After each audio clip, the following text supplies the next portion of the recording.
वाढवल्याशिवाय आम्ही स्वस्त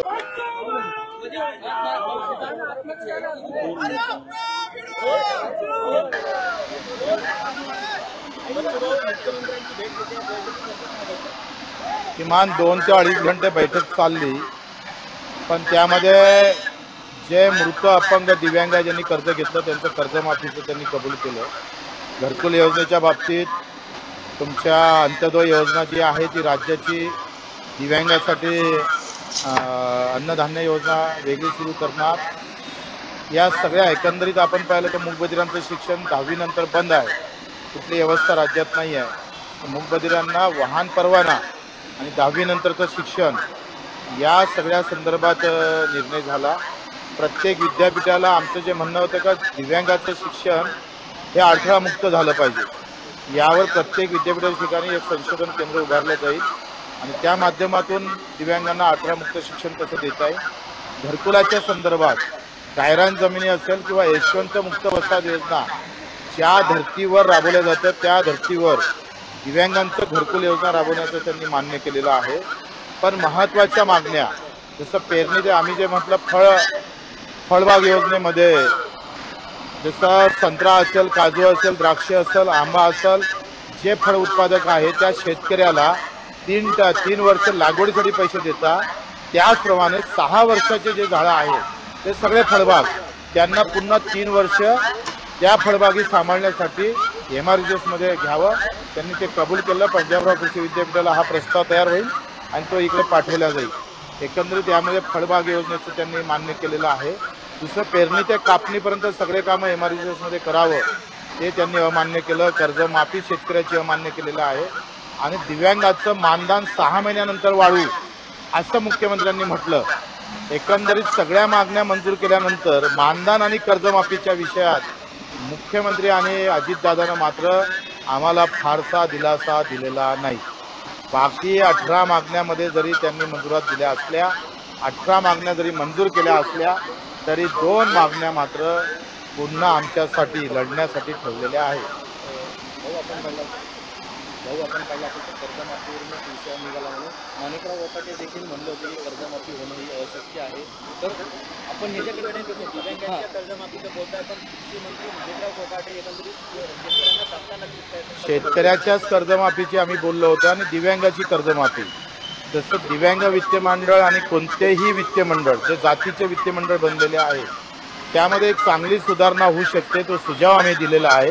चांगल्या सूचना आमच्याकडे आहे, जर गव्हर्नमेंटनं जर ते केल्या तर अपंग वित्त मंडळ असतात, OBC वित्त मंडळ असतात, जे काही वित्त मंडळ ह्या फक्त व्याज सवलती देते, त्या जर जिल्हा उद्योगच्या योजनेला जर जोडल्या तर प्लस 35% सबसिडी आणि व्याजमाफी वित्त मंडळानं बँकिंगचं काम करावं आणि व्याजमाफ सबसिडीसह त्या योजना द्याव्या, त्यांनी पण तो मान्य केलेला आहे।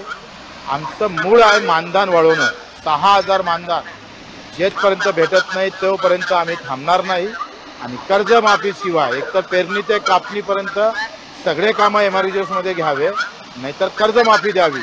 या 3 मुद्द्यासाठी आम्ही येत्या काळात लगेच त्याच्यावर आंदोलन उभं करू।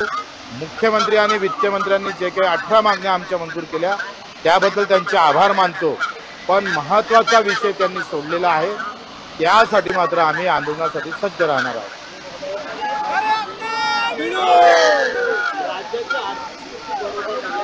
आम्ही त्यांना सांगितलं CWM नावाची एक युरोपची कंपनी आहे, ते सरकारला 2.5 लाख कोटी 1 लाख कोटी पगार व्याजी पैसे द्यायला तयार आहे 15 वर्षासाठी।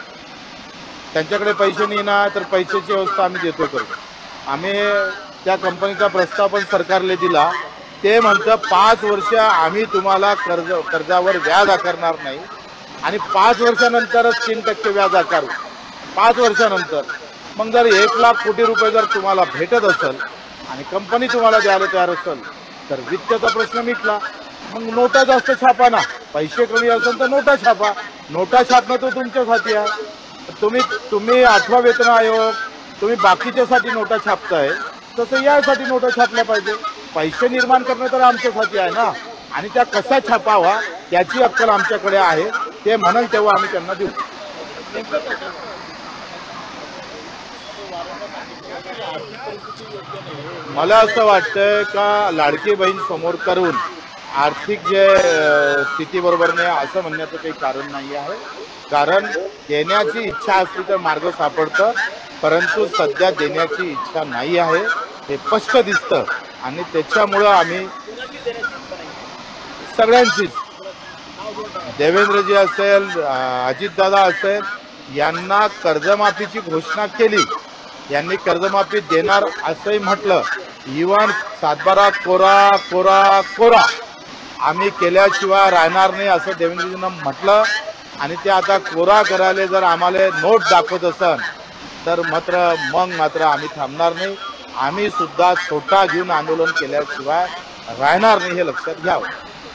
आता दिव्यांगाचं मानधन इतर राज्यामध्ये 4,000 आहे आणि आमच्या राज्यामध्ये फक्त 1,500 आहे.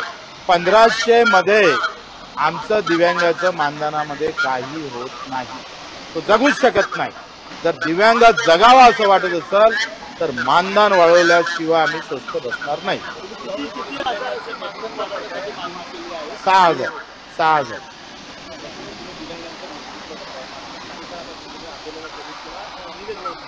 नेमकं काय होतं? मुख्यमंत्री ऐकायला तयार नाही की नाही, ऐकायला तयार आहे, पण खालची यंत्रणा जी आहे, लहान लहान गोष्टी आहेत त्या साधा. आता इथला दिव्यांगाचा आयुक्त आहे दिव्यांग कल्याण विभागात, त्याला काहीच माहित नाही पुरी, तो बसत नाही काही नाही.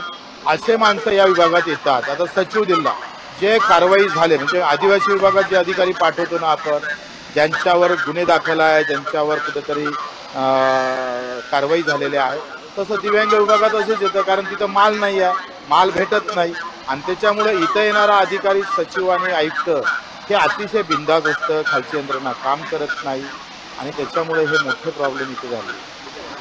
ठीक आहे. नमस्कार, मी प्रियंका नागणे. आपल्या मराठी योजना यात्रा या चॅनलवरती तुमचं सर्वांचं स्वागत आहे. तर बच्चू कडूंनी आता नुकतीच इथे सीएम साहेबांची भेट घेऊन आले आहेत व इथे काही मुद्दे त्यांनी मांडले होते. म्हणजे पहिला मुद्दा म्हणजे दिव्यांग बांधवांमध्ये पेन्शनमध्ये वाढ झाली पाहिजे आहे. आता हे पेन्शन किती रुपयांचं वाढ व्हायला पाहिजे आहे हे सुद्धा त्यांनी सांगितलं आहे. आता बाकीच्या राज्यांमध्ये कमीत कमी 4,000 रुपये प्रत्येक महिन्याला दिव्यांग बांधवांना भेटत आहे, पण महाराष्ट्र राज्यातच इथे दिव्यांग बांधवांना 1,500 रुपये पेन्शन दिली जाते. हे पैसे वाढवून 6,000 रुपये झालं पाहिजे असं त्यांचं म्हणणं आहे. पण इथे त्या बाबतीत कोणतेही निर्णय न घेतल्यामुळे त्यांनी सांगितलं आहे, बच्चू कडूंनी सांगितलं आहे की या बाबतीत कोणतेही निर्णय न झाल्यामुळे आम्ही आंदोलन करतच राहणार आहे. जोपर्यंत दिव्यांग बांधवांना पैसे वाढत नाहीत, म्हणजे 1,500 पासून 6,000 रुपये होईपर्यंत होत नाही, 1,500 रुपये आमचं काहीच होत नाही असं सुद्धा त्यांचं म्हणणं आहे. कारण तुम्ही लाडक्या बहिणींना तुम्ही 1,500 रुपये देता, त्याचं कारण पुढे घेऊन सांगता की आर्थिकदृष्ट्या आम्ही दुर्लभ आहे किंवा आर्थिक दृष्ट्याने आम्ही सक्षम नाही. तर तुम्ही लाडक्या बहिणींचं कारण न सांगता तुम्ही काय करा की दिव्यांग बांधवांना 1,500 रुपयेचं 6,000 रुपये करून द्या. कारण 1,500 रुपये मध्ये काहीच होत नाही असं त्यांचं म्हणणं आहे. खरंच असं आहे की कारण दिव्यांग बांधवांना कोणाचाही आधार नाही, लाडक्या बहिणींना तरी त्यांच्या कुटुंबाचा किंवा कोणाचा आधार असतो, पण दिव्यांग बांधवांना किंवा निराधार लोकांना कोणाचाच आधार नाही असं त्यांचं म्हणणं आहे. तरी ते संजय गांधी निराधार योजना असो किंवा इतर योजना आहे, इतर निराधार योजना आहे, त्यांना 6,000 रुपये प्रत्येक महिन्याला व्हायला पाहिजे का नाही असे तुम्ही कमेंट बॉक्समध्ये नक्कीच सांगा. जर पाहिजे असेल तर नक्कीच कमेंट करून सांगा.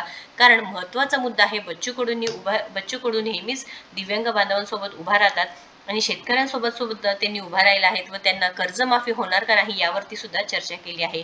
18 मुद्दे त्यांनी मान्य केले, सीएम साहेबांनी मान्य केले आहे असं सुद्धा त्यांनी सांगितलं आहे. पण जे 2 मेन मुद्दे आहेत म्हणजे कर्जमाफी शेतकऱ्यांचं व दिव्यांग बांधवांचे पैसे वाढवण्याबाबत हे जर केलं नाही तर आंदोलन आमचं चालूच राहणार असे बच्चू कडूंनी सांगितलं आहे. तर यापुढे काय होईल अशाच महत्त्वपूर्ण माहितीसाठी नक्कीच आपल्या चॅनलला सबस्क्राईब करून ठेवा आणि या व्हिडिओला जास्तीत जास्त शेअर करा. धन्यवाद.